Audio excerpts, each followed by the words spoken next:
Why they come back after hurting you. They left. Maybe they ghosted you, betrayed you, or acted like you didn't matter. You suffered, healed, and just when you started to move on, boom, they're back. A random text, a sudden, hey, how have you been? Like nothing happened. But why? Why do people come back after hurting you? Is it regret, guilt, or something darker? Here's the brutal truth. It's not always what you think. Most people assume someone returns because they miss them or have changed. That's what movies and love songs teach us. But in reality, human psychology is far more complex and sometimes way more selfish. Let's start with the most common reason: unfinished business. People don't like feeling like the villain in someone else's story. If they hurt you, they might come back to rewrite the ending to make themselves feel better. They don't necessarily want you back. They want their guilt to go away. Psychologists call this dissonance reduction. It's when someone's actions contradict their self-idea. If they see themselves as a good person, but they hurt you, their brain screams, wait, that doesn't match. So instead of actually fixing their behavior, they come back to justify it. Maybe they say, I never meant to hurt you, or I wasn't in the right place back then. What they're really saying is, please stop making me feel bad about myself. Some people also return because they don't like the idea of you moving on without them. This is where ego comes in. Let's be honest, people love attention. Some people, especially those with narcissistic traits, feed off validation. They come back not because they love you, but because they love how you made them feel. They want to see if they can still get your attention. It's like testing old keys on a locked door, just to see if one still fits. And if you open that door, they feel powerful again. It's less about love and more about control. They want to know they still have a place in your life, even if they don't truly deserve it. And let's talk about something even more manipulative: breadcrumbing. This is when someone gives you just enough attention to keep you hanging on, but never enough to truly be there for you. They send a miss you text like a fisherman throwing bait into the water just to see if you'll bite. If you do, their ego is fed.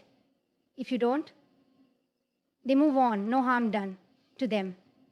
Ever had someone pop back up in your life right when you were finally moving on? That's not a coincidence. It's called hoovering, a term used in psychology to describe when a toxic person tries to suck you back into a relationship when they see you pulling away. Here's how it works. You start healing, maybe even seeing someone new. You stop posting sad quotes on social media. You start looking happier, more confident. Suddenly, bam, a message pops up. I was just thinking about you.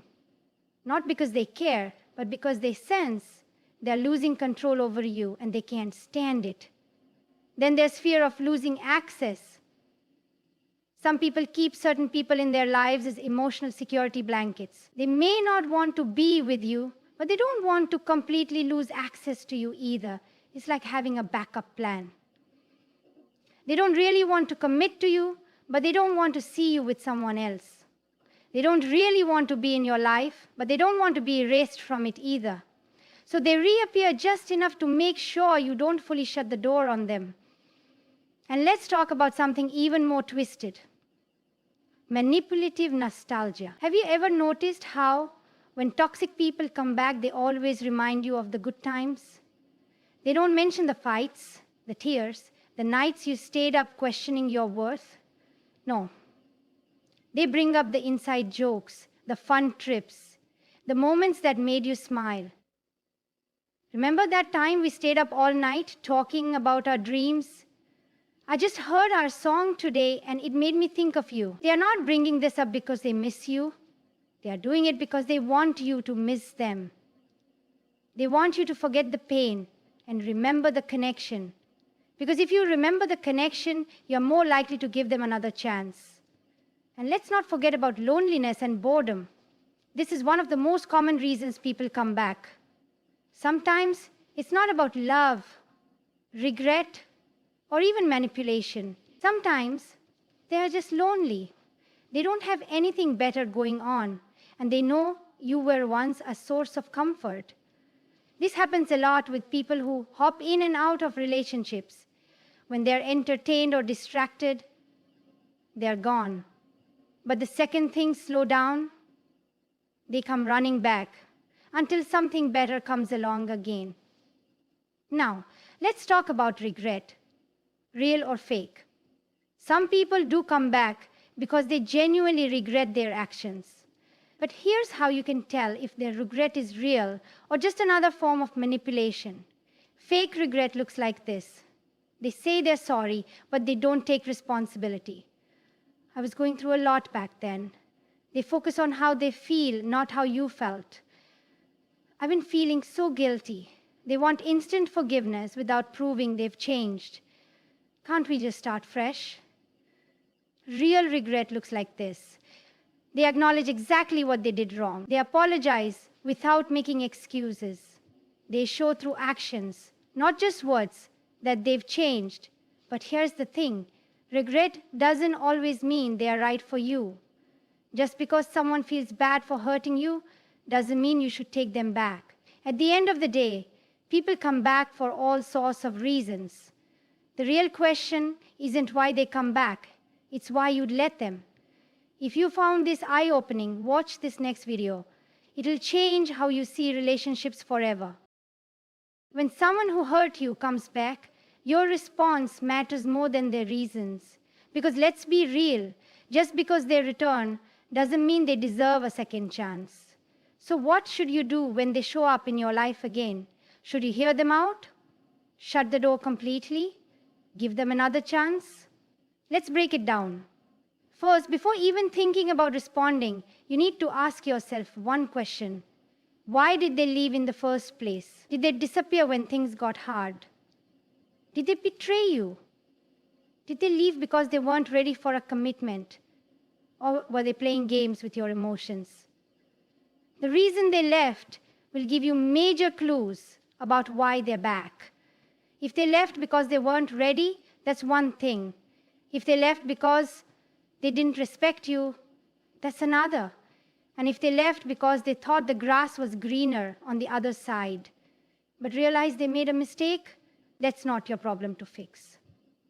Now, the second thing you need to ask is, are they showing real change or just saying what you want to hear? This is where people get caught. Someone comes back and suddenly they say all the right things. They promise they've changed, they swear they've grown, and they say everything you wished they had said before. But words are cheap. What really matters is behavior. Look at their actions. Are they actually showing effort? Are they taking responsibility without shifting blame? Are they respecting your boundaries, or are they trying to fast track back into your life? Someone who has truly changed will understand that they don't automatically deserve a place in your life. They won't pressure you. They won't act entitled. They will prove through consistent actions, not just words, that they've grown. Now, let's talk about boundaries. When someone who hurt you comes back, you need to set clear boundaries. This isn't about being rude or holding grudges. It's about protecting your peace. Here's how you set strong boundaries. If they left you on read for months and now suddenly want to talk, you don't owe them an immediate response. If they want to meet up and talk, but you don't feel comfortable, you don't have to agree. If they say they miss you, but you know they haven't changed, you can say thanks and move on. Your response should always be based on what's best for you, not what makes them feel better. And let's be real, closure is a trap. So many people let toxic exes and friends back into their lives because they think they need closure.